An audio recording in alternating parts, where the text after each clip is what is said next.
right now I want to talk about Donald Trump. But before we get to Donald Trump, I want to go ahead and talk about Ronald Reagan first. Now, if you remember Ronald Reagan, he was one of the presidents of the United States that started the war on drugs. Now, when the war on drugs really started and got kicked off, I was very young. I don't think I was even born yet, to be honest with you, because it came out in 1984, and that was the year I was born, actually. So how did the war on drugs impact Americans, especially Black Americans? Okay, so let's go over some key points when it comes to the war on drugs. It had reform sentencing, and what that did was it had minimum sentencing for certain drugs, mainly the C coke that a lot of people did back then. A lot of Black communities did. It wasn't so much for the cocaine itself, but the rock, that was the one that got a lot of attention, and that got a lot of homes broken up. And those minimum sentencing kept a lot of fathers away from their kids. It's an unfortunate thing, but it did. Asset reform, they can go ahead and just take away your assets where you convicted of a crime a lot, and they don't necessarily have to give it back to you back then. Bail reform was another thing. It was a lot harder to get bail back then, especially now when it comes to certain sentences like that. And then the increase for the drug enforcement agencies like the DEA, FBI, the IRS, their funding quadrupled, actually went up 10 times more, if not higher. I think they had like an annual budget of around 5. They went up to 95, and I don't even know what the number is today. But that's how the excess spending of the government went into place. And in truth, you could probably say that's how we got into the point today to where so much money is going to the government being missing because of what started back then, using that as a justification. And you got to think about it. Back then, you can see old video clips of house being raided by tanks and police armor and all this other kind of stuff. And the war on drugs really didn't help that many people. It helped line up pockets of people that went to prisons. And in fact, it made more of a for-profit prison instead of a reform prison system. And it unjustly made more Black male Americans go to prison and stay away from the homes. And then you had those fatherless homes go on, it wasn't good. And it caused a lot of chaos. And even though that did happen, sorry, I'm just going to get my thoughts together. Even though that did happen, you saw that it turned Black people being more reliant on the government, which transformed more funding going into the government. And it's just, it was a crap show. It really was a crap show. So why I'm saying that Reagan pretty much helped start this? Well, if you haven't heard, Donald Trump is now wanting to, well, it's not something new, let me put it that way. This is something that he said he wanted to do for years now. He wanted to implement a death penalty when it comes to drug dealers and people who use it excessively. Now, that's the way I took away from it. I'll play one of the video clips I have here in a moment. And let me go ahead and get that played. If you notice that every country that has the death penalty has no drug problem, they execute drug dealers. And when you think about it, it's very humane, because every drug dealer on average, they say, kills at least 500 people, not to mention the damage they do to so many others, but they kill large numbers of people. China, Singapore, actually there are quite a few, many in Asia, where they have the death penalty. There's no drug problem whatsoever. They come to our country because we have a much softer policy. We give them a slap on the wrist and say kill a lot of people. So we're going to, I don't know if our country's ready for it. I am ready for it, the death penalty if you deal drugs. You have to set out guidelines like fairly large numbers, etc. But you'll have it go down very greatly.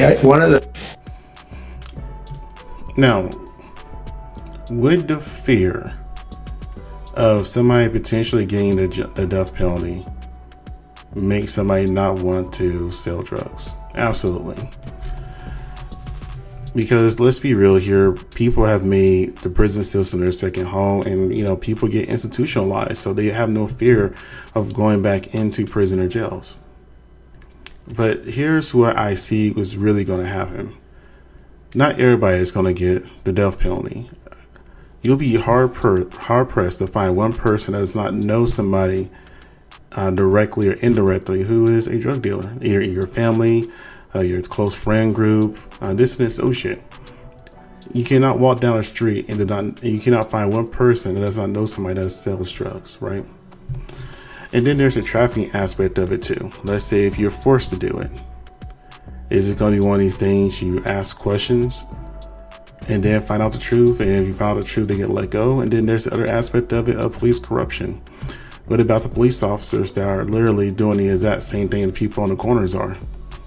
The only difference is they have a badge, and their badge gives them immunity to a lot of things. I mean, let's be real here. They literally just got rid of the police corruption and misconduct database. So with all that being said, I just want to think about this for a second. A lot of people that came out said goodbye rap music. Good, it's going to be a lot of black people not having income coming on. You know, a lot of stuff you see on X or Twitter where a lot of the supremacists hang out and talk about this kind of stuff. Now, I'm pretty sure people from like Fresh and Fit are going to talk about this and point 100% blame at the black people too.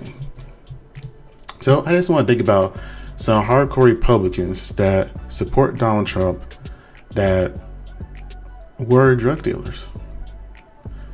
Allegedly, by some of the articles I read. One of them is Kid Rock. Kid Rock, when he was younger, back before he went on country and conservative and he wanted to become rich and got on, what did he do? He went into hip hop, made a few songs, wanted to go ahead and get on with black people, because whenever you get on with black people, it seems like you're more accepted by white people. And that he went on to get the country music that he always wanted to do, right? He supposedly was a drug dealer. Now, Kid Rock claims that he was forced to do it, but nevertheless, he was a drug dealer, right? Okay.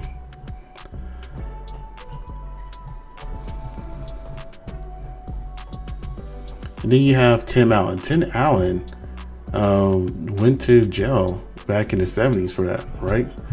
You got to think about that. Tim Allen was, or is, a staunch Republican, conservative, and if these laws were in place back then, he would be dead. Well, if they applied to black people.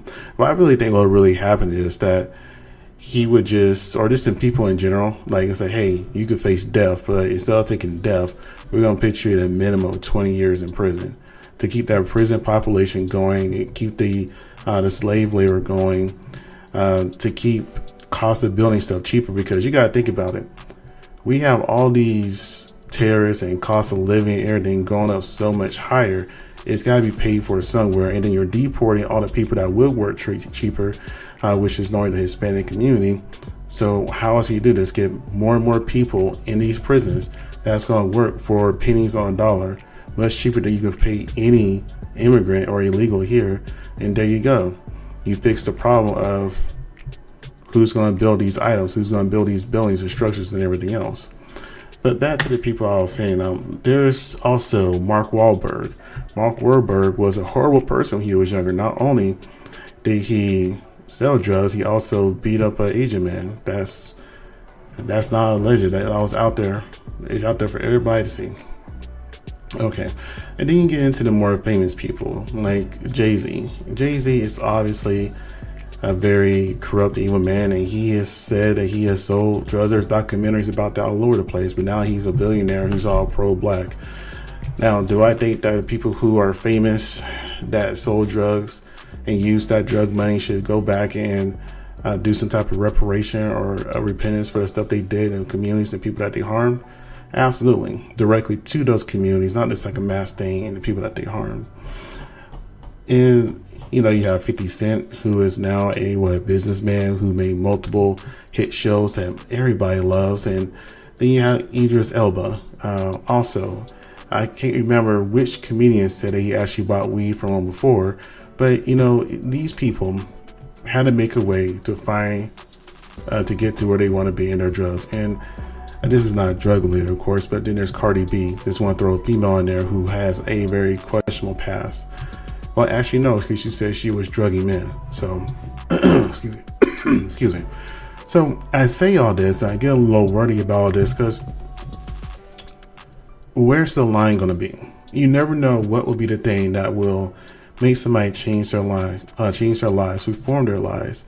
You know, they always say everybody deserves a second chance, but is it going to be, hey, if you sold drugs, you confirm that somebody lost their life, you should lose your life, an eye for eye? Is it good somebody who's just selling weed, that's pretty much a harmless drug, that's who people are still in prison for, and now that we're trying to get legalized, is going to be one of those things that they're going to lose their lives for, or shrooms or whatever else? What category of drugs are you talking about? And if that's the case, what about liquor stores? Alcohol is a drug. And what about CVS's and things like that, the convenience stores that sell that stuff, and also tobacco, which is also a drug? Is it just what you could pay taxes on is okay, or is it just whatever is not taxable? So, example, marijuana is more popular, it's taxable, so it's getting more and more legal. Alcohol, they outlawed it, and then what ended up happening, they bootleg stuff, and it didn't stop anything, it slow anything down. It just made more people criminals because they wanted that one release somehow. Where is the line, and what will be defined as a drug dealer, and who's going to be impacted the most? I can already tell you who's going to be impacted the most. It's going to be people my skin color, darker or a little bit lighter, but not white, not quite white for the most part. And that's how it normally goes. And that's why we have such a large prison population for it comes to black males. And I find that kind of funny in a way, like funny how like funny ironic, because we have so many people that are in prison for like marijuana related stuff, right? But marijuana is now becoming legalized.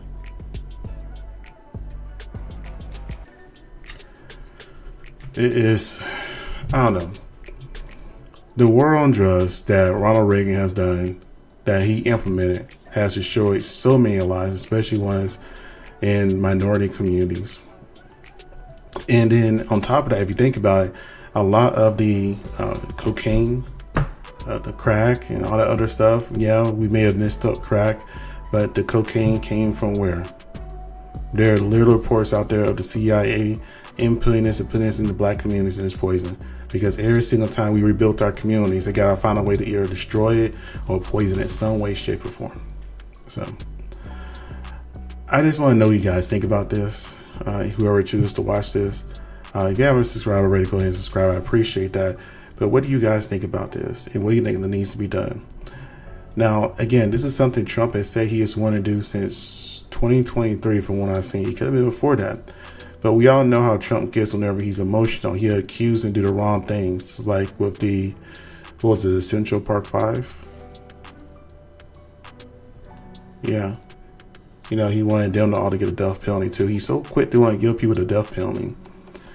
But yet, he's accused of a lot of the same things that people were found innocent of. I mean, let's be real here. If Trump was not rich, never mind, if he was rich, if he was just black, he wouldn't get away with half the stuff that he's done. It really does seem like making America great again is trying to find ways to put minorities under the bus. But you know what? That's just my opinion on it. You guys tell me what you think again. Like, comment, subscribe. Thank you for watching. Have a great day.